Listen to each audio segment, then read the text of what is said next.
desde Nicaragua, 12 sacerdotes son excarcelados por mediación de la Iglesia ante la dictadura de Daniel Ortega. Guerra en Tierra Santa. Este viernes entra la ayuda humanitaria hacia los palestinos en Gaza, mientras el único párroco en el lugar afirma que siguen los bombardeos todo el día. Elecciones presidenciales en Argentina. Los candidatos deben asegurar respeto a la vida, alerta analista a los electores antes de votar este domingo. Desde Colombia, ante las próximas elecciones regionales, los obispos piden a los candidatos principios y grandeza política y a los electores votar a conciencia. Sínodo, tercera semana, avanza en medio de la polémica sobre cuáles son de verdad los grandes temas que preocupan en la Iglesia. Hola amigos, qué gusto estar nuevamente con ustedes. Bienvenidos a EWTN Noticias. Yo soy Natalie Paredes. Como anunciamos ayer, Eddie no estará con nosotros estos días ya que está en Roma cubriendo un especial del Sínodo de la Sinodalidad. Empezamos las noticias desde Nicaragua, contándoles que 12 sacerdotes fueron excarcelados por la dictadura de Daniel Ortega. El Vaticano jugó un papel fundamental en la medida. Los detalles en el siguiente informe. ¿Me permiten darles un abrazo? No preciso ni decir. Yo tuve siempre una gran fe. Los sacerdotes excarcelados la tarde del miércoles por la dictadura son Manuel García y José Leonardo Urbina, de la diócesis de Granada, Jaime Iván Montesinos, de la diócesis de Matagalpa, y Fernando Zamora, de la diócesis de Ciuna. También excarcelados los presbíteros Osman Amador, Julio Norori, Iván Centeno, Yesner Pineda, Álvaro Toledo y Eugenio Rodríguez, todos de la diócesis de Estelí. Completan el grupo de sacerdotes liberados Cristóbal Gadea, de la diócesis de Jinotega, y Ramón Angulo, de la diócesis de Bluefields.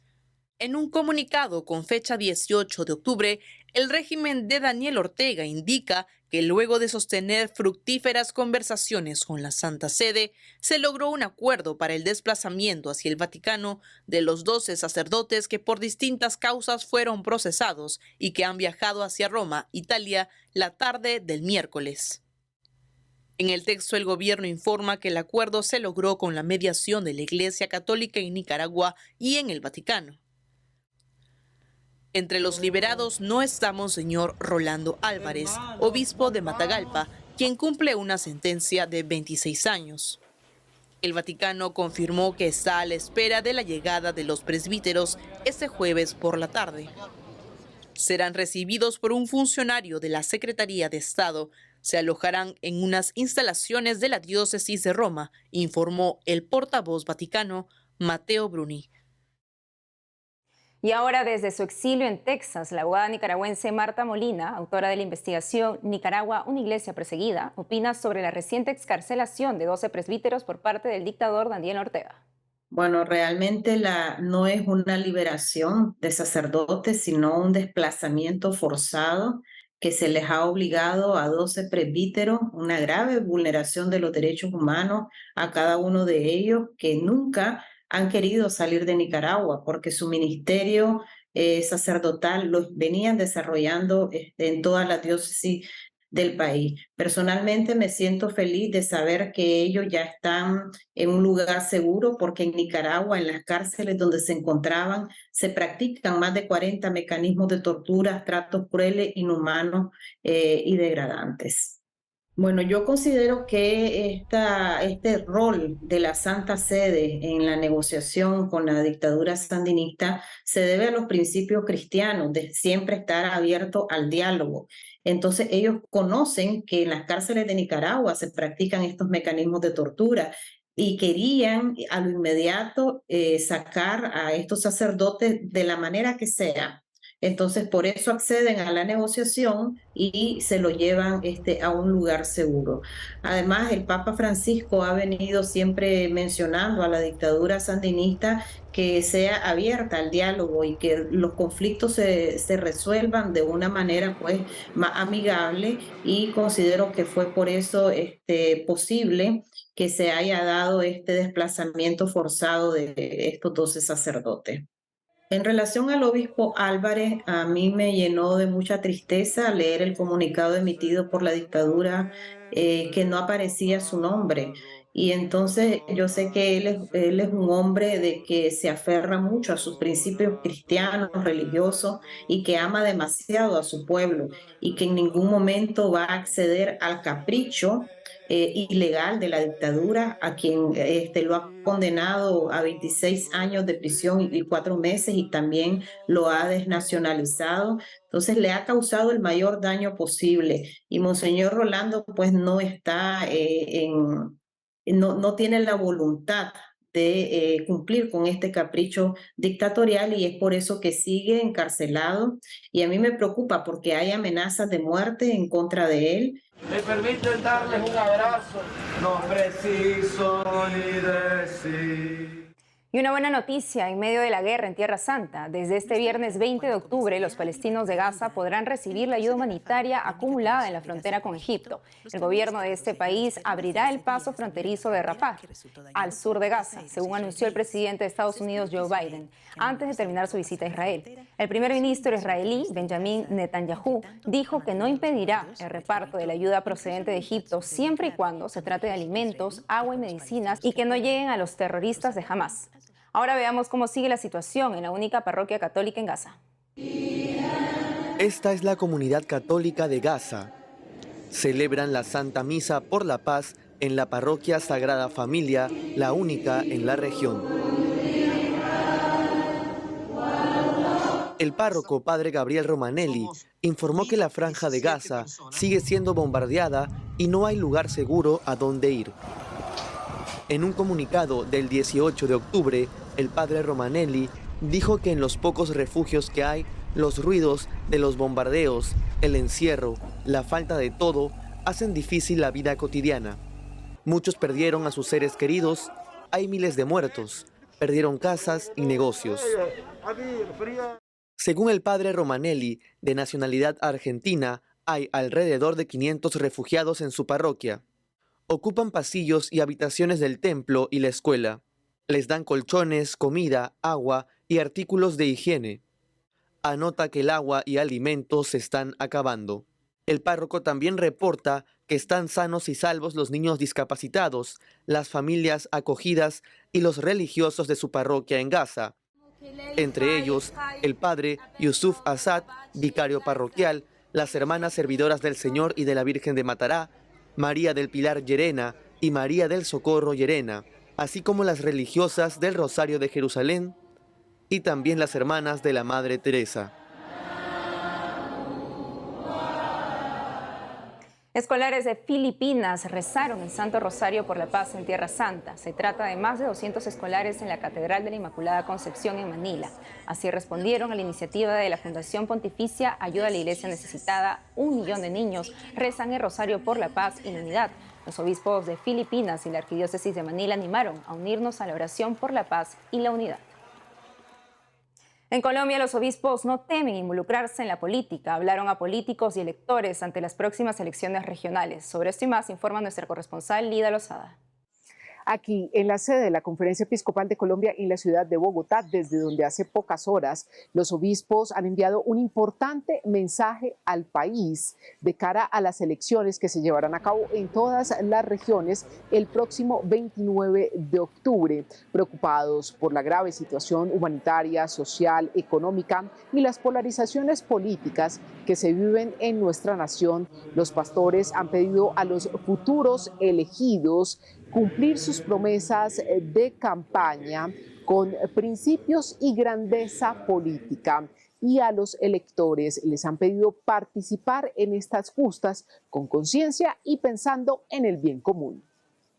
En esta hora que vive la nación, nos sentimos corresponsables con la vida y el destino de nuestros municipios, distritos y departamentos que elegirán para los próximos 4 años las personas idóneas que nos gobernarán. Y en otras noticias, cerca de 150 personas se reunieron el pasado viernes 13 en la sede del Congreso de la República, aquí en la capital colombiana, para llevar a cabo una gran jornada de oración por Colombia. Esta iniciativa fue promovida por 2 líderes de la bancada Provida en el Congreso. Inició el pasado 13 de mayo. A partir de este momento, cada mes se realizaron jornadas de oración.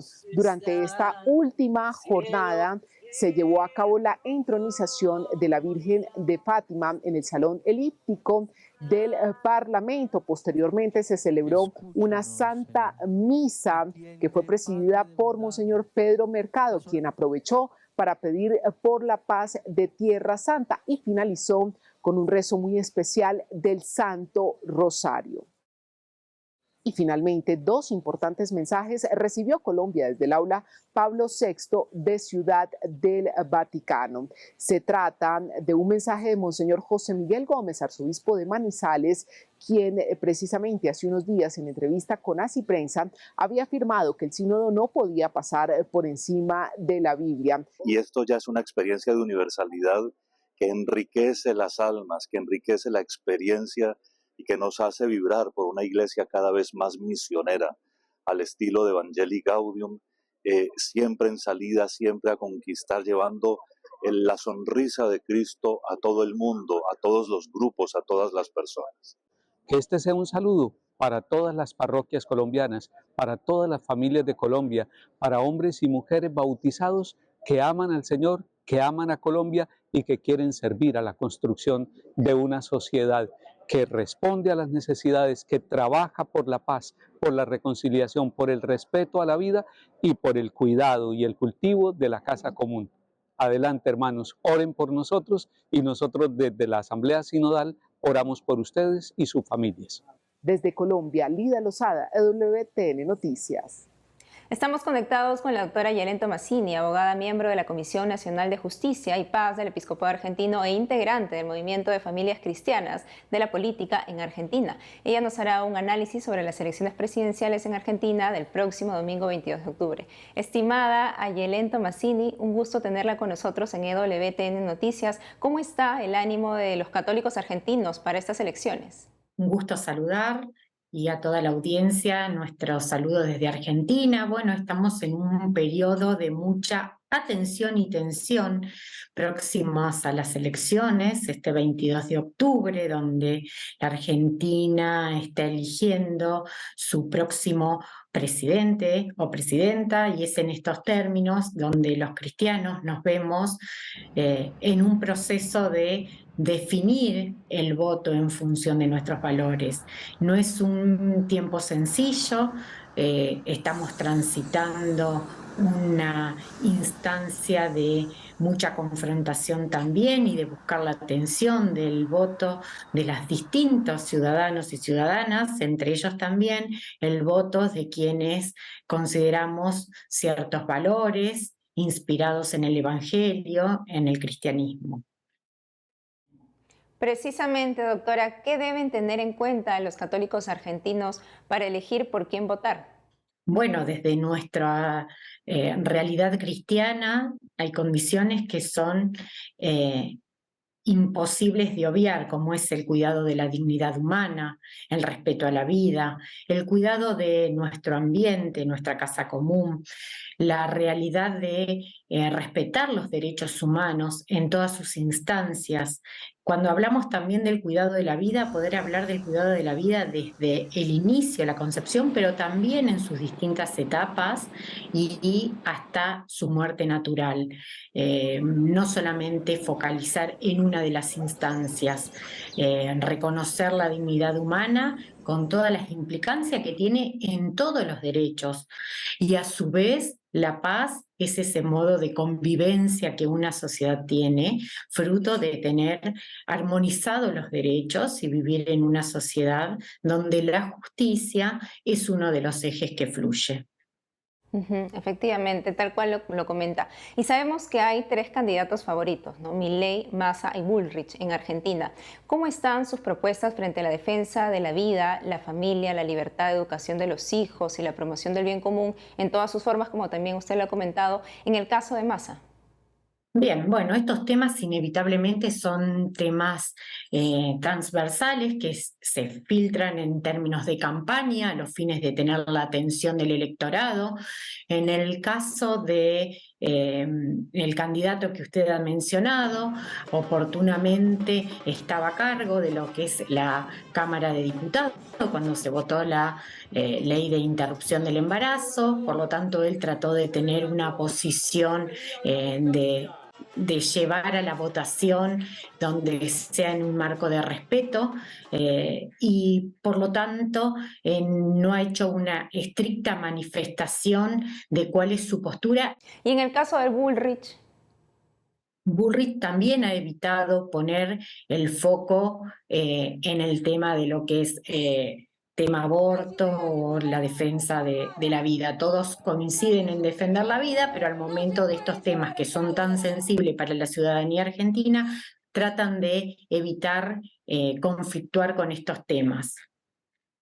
Y ahora háblenos un poco de Milei, ¿no? En el caso del que también es uno de los favoritos dentro de las elecciones. ¿Cómo están sus propuestas frente a la defensa de la vida, la familia, la libertad de educación y entre otros? Bueno, en el caso de este candidato ha tenido la posibilidad de poner el tema nuevamente en debate, de hablar de la posibilidad de un plebiscito. Esto ha generado algunas posturas encontradas sobre la viabilidad de esta situación. Y también esto, poder distinguir que algunos temas son temas puestos a los fines de tener la atención del electorado.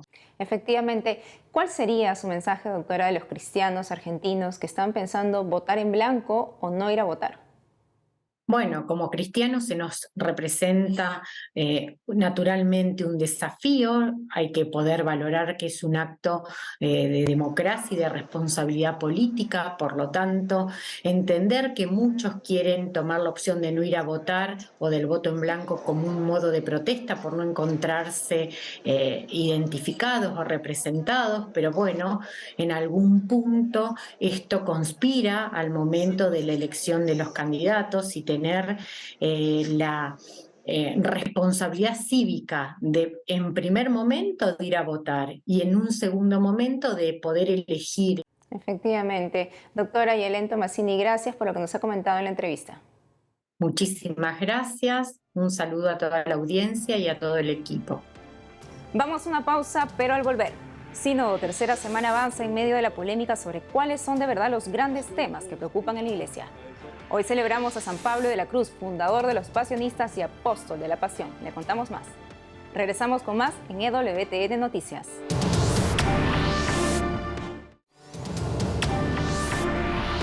La tercera semana del Sínodo en el Vaticano avanza en medio de la polémica sobre cuáles son de verdad los grandes temas que preocupan en la Iglesia. Nuestro corresponsal Conflent en el Sínodo nos informa. Es la tercera semana del Sínodo en el Vaticano y han comenzado los trabajos en la fase final del Sínodo de este año. La reunión de hoy se abrió con un emotivo llamado del padre dominico Timothy Radcliffe. Estamos llamados a abrazar un sentido más profundo de quiénes somos, como improbables amigos del Señor, cuya escandalosa amistad trasciende todas las fronteras. Muchos lloramos cuando supimos de aquella joven que se suicidó porque era bisexual y no se sentía bienvenida. Espero que nos haya cambiado. El Santo Padre nos recordó que todos son bienvenidos. Ha habido una larga discusión sobre la ordenación de mujeres y hay mucha tensión y emoción en torno a eso. I hope it changed us. The Holy Father remind us all are welcome. Sin embargo, este es solo un momento de muchos centrados en los temas candentes que enfrenta la Iglesia.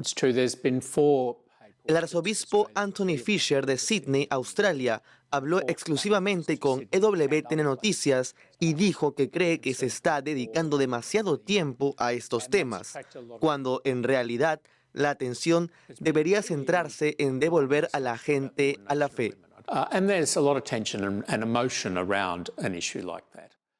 Para Fisher, sin embargo, el gran problema es otro. El gran problema para la Iglesia hoy en día, particularmente en las culturas que conozco, en el mundo occidental, tenemos el surgimiento de los irreligiosos, aquellos que dicen que no tienen fe. Lo vemos en las encuestas cuando marcan la casilla de no religión. La mitad de los jóvenes, en muchas muestras de las encuestas, dicen que no tienen fe, hasta más. Esto es mucho más serio que jugar con los límites del 0.00001% de las mujeres que quieren ser diáconos. Es trivial si se considera la enorme pérdida de fe que estamos viendo en una generación. It's trivial compared to the huge loss of faith that we have happening, particularly in whole generations at the moment. Los sentimientos del arzobispo fueron compartidos por su compañera australiana y participante en el sínodo, la profesora Renee Kohler-Ryan. Ella habló ayer en la conferencia de prensa del sínodo. Dijo que el tema del sacerdocio femenino es un tema de nicho que no refleja las necesidades de las mujeres de hoy. Como mujer no me concentro en absoluto en el hecho de que no soy sacerdote. Creo que se pone demasiado énfasis en esta cuestión y lo que sucede cuando ponemos demasiado énfasis en esta cuestión es que nos olvidamos de lo que necesitan las mujeres, en su mayor parte, en todo el mundo. Es decir, que uno no puede lograr una seguridad.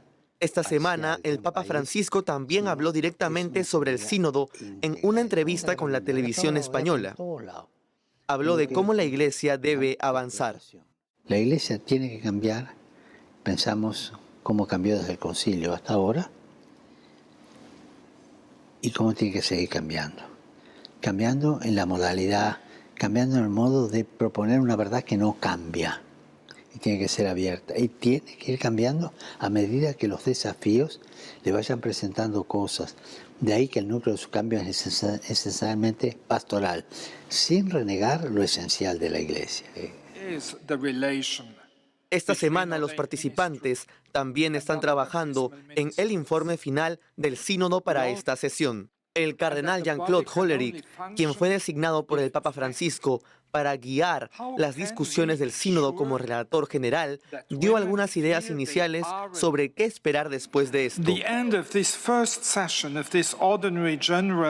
El final de esta primera sesión de la 14 Asamblea General Ordinaria del Sínodo de los Obispos coincide con el inicio de una fase igualmente importante del proceso, el tiempo entre las dos sesiones, que nos verá comprometidos a regresar a las iglesias de las cuales nos llegan los frutos de nuestro trabajo. En el Sínodo de Roma, con Flynn, EW Telenoticias. Y en la Antártida, parte de Argentina, niños de la base militar Esperanza recibieron la primera comunión. Es la primera vez que se imparte el sacramento de la Eucaristía en esta base militar del Polo Sur. El 7 de octubre, últimos 5 pequeños, hijos de oficiales de la base antártica, comulgaron por primera vez en la casa principal de la base antártica. La misa fue presidida por el capellán castrense, Padre Francisco Roverano. Cada 19 de octubre la Iglesia celebra a San Pablo de la Cruz, fundador de los pasionistas. Hoy se cumplen 300 años de la presencia de los pasionistas en el mundo. El padre Eduard Carranza, sacerdote pasionista, párroco de Nuestra Señora del Pilar en Lima, Perú, nos cuenta más sobre el santo. Veamos.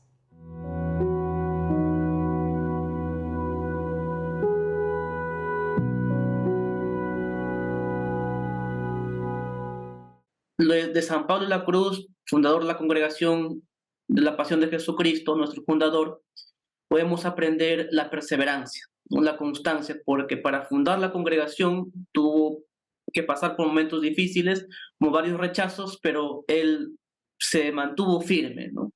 Y eso es uno de los aprendizajes de San Pablo, y además también la constancia en la oración, ¿no?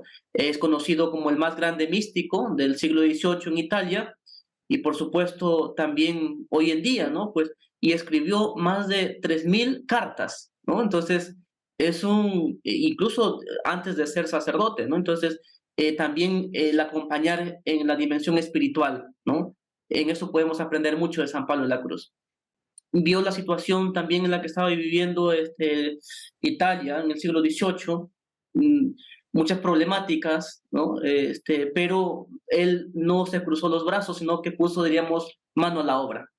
Fue un maestro en la vida cristiana, ¿no? Maestro en el acompañar, porque también en el Hospital San Gallicano en Roma tuvo que acompañar a muchos enfermos, y ahí en estar escuchándolos, acompañándolos, cerca de ellos, ¿no? Es algo que tenemos que aprender hoy en día, ¿no? El carisma nuestro es hacer memoria de la pasión de Jesucristo con la vida y el apostolado. adentrarnos al misterio de la pasión del Señor, pero también eso mismo comunicarlo, ¿no? Como la obra más grande del amor de Dios, como lo expresa el mismo San Pablo de la Cruz.